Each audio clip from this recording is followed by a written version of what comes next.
Hey guys, Karan here from Mobi Scrub, and we've got the Galaxy M10s. It's the follow-up to the previously released Galaxy M10. So let's get on with the unboxing, the review, and there's a giveaway within the video, so keep watching. So guys, the Galaxy M10s is an entry-level smartphone from Samsung. So the box is going to be pretty standard, it'll just have the basic stuff and you really can't expect a lot. So that's the M10s right over there. And first impressions, it does feel a little bulky, but that's probably because of the 4000 mAh battery, which would surely last you the full day. But honestly, I love the blue. It's really royal, really deep. But again, let's talk about the design in a while. You get a 15-watt adaptive fast charger and a Type-C cable. No earphones though. And let's just open this. It's probably just documentation and no casing. Also, it does not come with a pre-applied screen protector.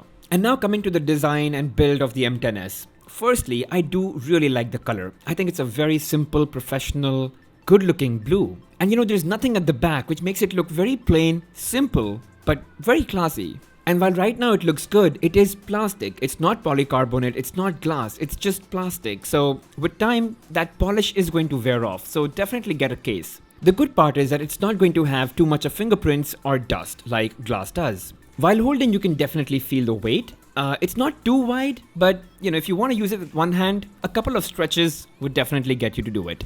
And by the way, it is a dual SIM device, but at the same time, you can also mount a microSD card and expand storage by 512 gigs, which means you can have two SIM cards and one microSD card all at the same time.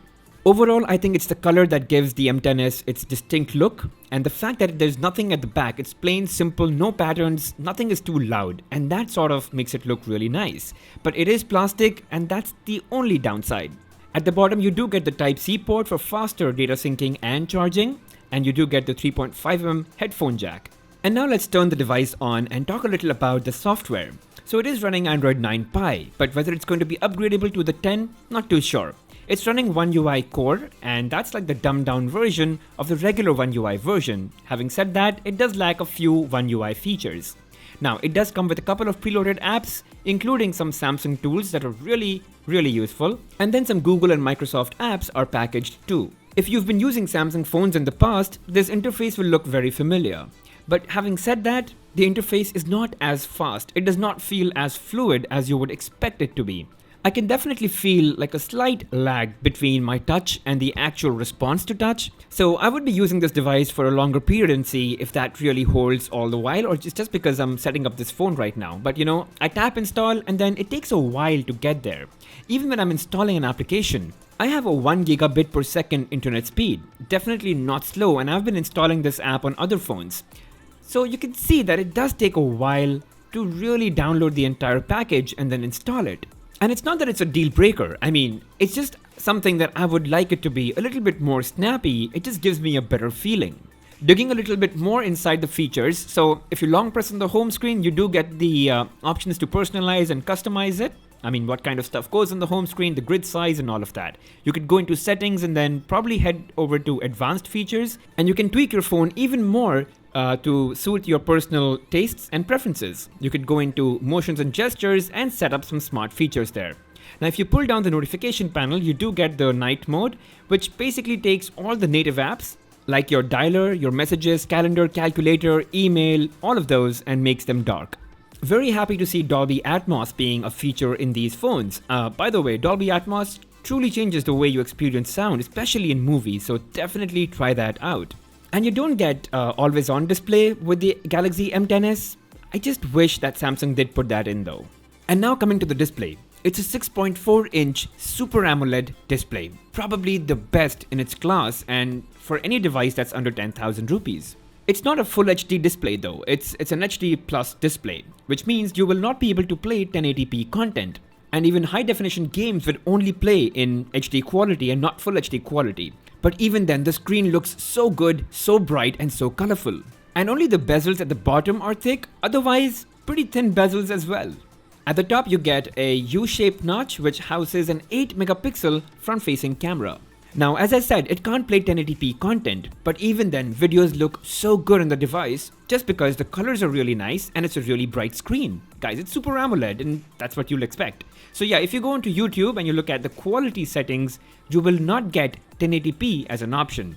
Just something that you should know before you buy. But despite all of this, guys, I think it's a really phenomenal screen, especially at this price point. And I don't think any other phone in this category comes even close to the display quality of the M10s. And now coming to performance. Obviously, it's an entry-level smartphone, so performance is not going to be one of the key features. But even then, it does feature a 1.6 GHz octa-core processor with 3 gigs of RAM. It's just enough to get all the tasks done that you do on a routine basis and, play some games, play music, multitask, just the basic stuff.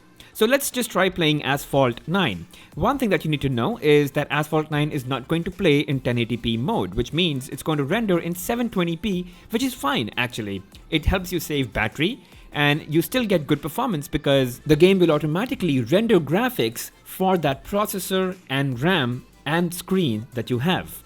Alright, so far so good. It doesn't feel too bad actually. Oh, it's actually quite nice. It's smooth. Again, that's probably because the graphics have been lowered down to deliver that smooth performance. And quite honestly, guys, I'm really not facing any issues. Let me just brighten up the screen a little bit more. Okay, and let's get back to it.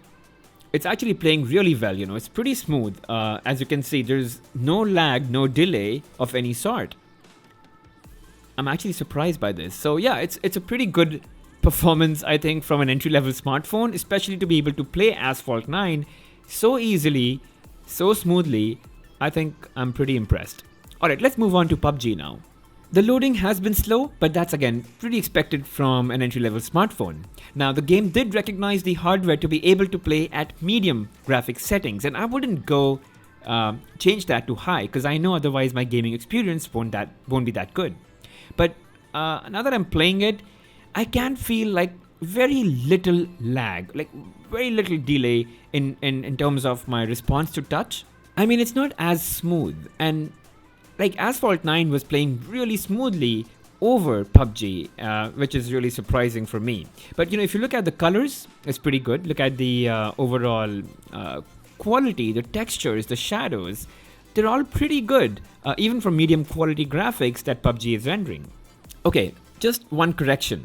I feel that the graphics are now smoother. I think it was the initial loading that took a little bit of a toll on the resources of the phone, but now it's actually smoother now that I'm into the game. Yeah, so from a gameplay perspective, I think PUBG is doing very well, even on the M10s.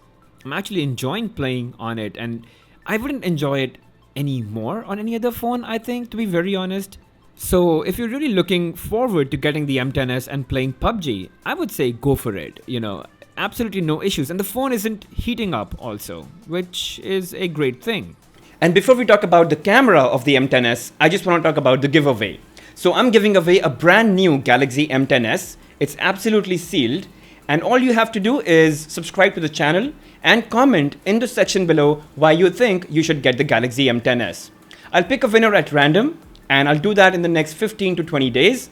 I'll announce the winner in the description, and I'll also reach out to the person. And now coming back to the camera of the Galaxy M10s. So you get a dual camera setup. The primary lens is 13 megapixel and the other lens is an ultra wide lens at 5 megapixel. And being an entry level smartphone, cameras are never the highlight features. And if camera is a big reason for you to buy a smartphone, I'd consider you increase your budget a little. Anyway, I still took some shots and all of these pictures are available for download. The link is going to be in the description below. I think for an entry-level smartphone, it still does a pretty good job. But again, I would highly recommend that you download these images and see it for yourself if you like them. And if you're happy with the quality and the overall tonality of photos, then maybe the M10s is for you and you should be happy with the camera that you get. Now let's also talk about the ultra wide lens. These pictures that you saw are taken using the regular lens. So to switch to ultra wide, it's pretty simple, and you can also take ultra wide videos using this phone, which is just great. And here are some sample shots. So on the left is the regular lens photo, and on the right is the ultra wide photo from the same spot. And I think these have turned out to be pretty good as well.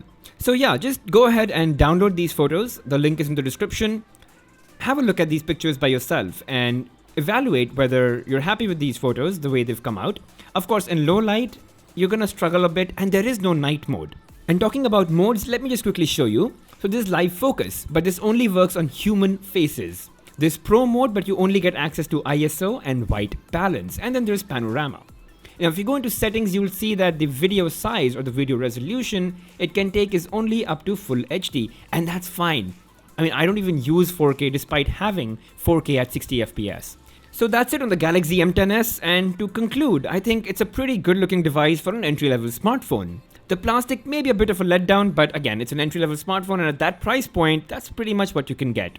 Love the display, it's absolutely phenomenal. It's not Full HD or Full HD Plus, it's still HD Plus, but again, the colors, the brightness, just everything is really good about the screen. And then when you throw in a 4000 mAh battery that I can use to watch movies or stream videos, watch YouTube videos or play games, I think it's a pretty good value for money deal.